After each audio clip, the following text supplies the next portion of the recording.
Jimmy Vigneux, chef de l'Expédition Saint-Laurent. Aujourd'hui, c'est le nettoyage à Montmagny pour l'Expédition Saint-Laurent. C'est notre 3e édition de l'Expédition Saint-Laurent, mais c'est aussi la 3e fois qu'on vient à Montmagny dans le cadre de l'Expédition Saint-Laurent. On a encore plein de volontaires qui viennent ramasser des déchets sur les berges. Ici, à Montmagny, on trouve du plastique, du métal. On n'avait pas fini l'année dernière, donc on avait décidé de revenir et on trouve encore des déchets aujourd'hui. Les déchets reviennent, on va se le dire. Ce qui ne restera plus à un moment donné, c'est le vieux métal. On a trouvé du vieux métal, du vieux fil de fer. Il en restait encore cette année, on en a encore retrouvé. Donc des fois, avec les marées, avec l'érosion, on découvre des nouveaux déchets de métaux. Mais ce qui revient le plus, c'est les mégots de cigarettes, c'est le plastique à usage unique, des gens qui utilisent le parc à proximité, le camping, avec le vent, des fois les déchets se promènent. Donc ça, ces déchets-là reviennent d'année en année. On fait une caractérisation, donc on va pouvoir voir tout à l'heure s'il y en a moins que l'année dernière, mais à chaque année, puis c'est pareil partout au Québec, les déchets reviennent parce que c'est du plastique qu'on utilise au quotidien et qui se promène beaucoup avec le vent et avec l'eau. Donc on en retrouve là, chaque année sur les plages. Depuis le début de l'expédition, on est déjà rendu à plus de 11 000 livres de déchets retirés. À Montmagny, on va faire le calcul tout à l'heure. On est encore en train de terminer le nettoyage.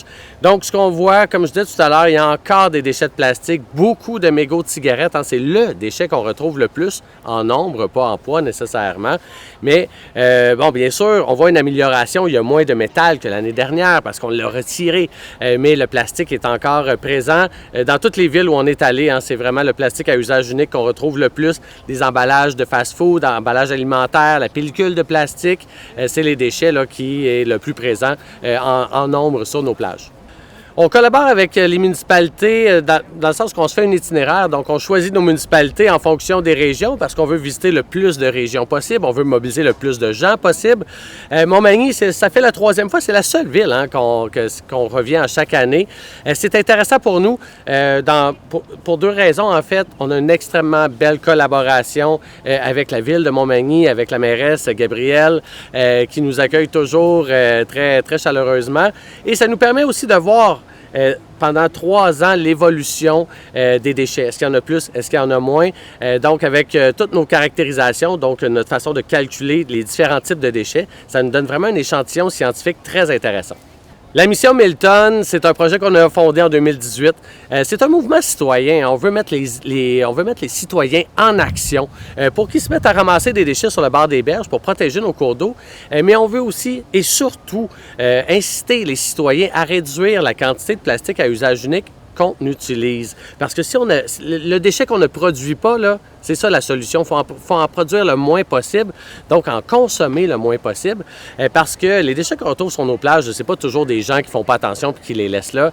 Il y a le vent, il y a les rongeurs, il y a les oiseaux qui ouvrent les poubelles qui débordent avec le vent, l'hiver, la mauvaise collecte ou quand les bacs renversent pendant les grandes tempêtes de vent. C'est ce qui fait que le plastique qui vole beaucoup au vent et qui se promène avec l'eau se ramasse sur nos berges.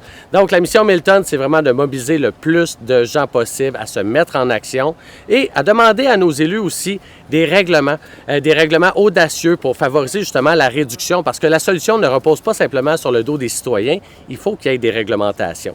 Donc c'est ça la mission Milton. Depuis sa fondation en 2018, c'est plus de 780 tonnes de déchets retirés partout au Québec avec l'aide de plus de 100 000 personnes. Donc un tout petit projet qui est rendu grand en termes de citoyens mobilisés. Donc, dans les derniers jours, on a fait Lillet, Saint-Jean-Port-Joli, on est aujourd'hui à Montmagny. Ensuite de ça, on s'en va sur la Côte-Nord, on s'en va dans la communauté Innu de Pessamit pour ensuite aller faire Ragno, Forestville, Bécomo et on va revenir par Tadoussac, Baie-Sainte-Catherine et terminer à Saint-Ignace de Loyola. Donc, ça nous permet d'avoir visité une très grande portion du territoire québécois et rencontré surtout des centaines et des centaines de citoyens qui désirent le changement, qui désirent passer à l'action pour faire une différence pour la protection du fleuve Saint-Laurent et des cours d'eau.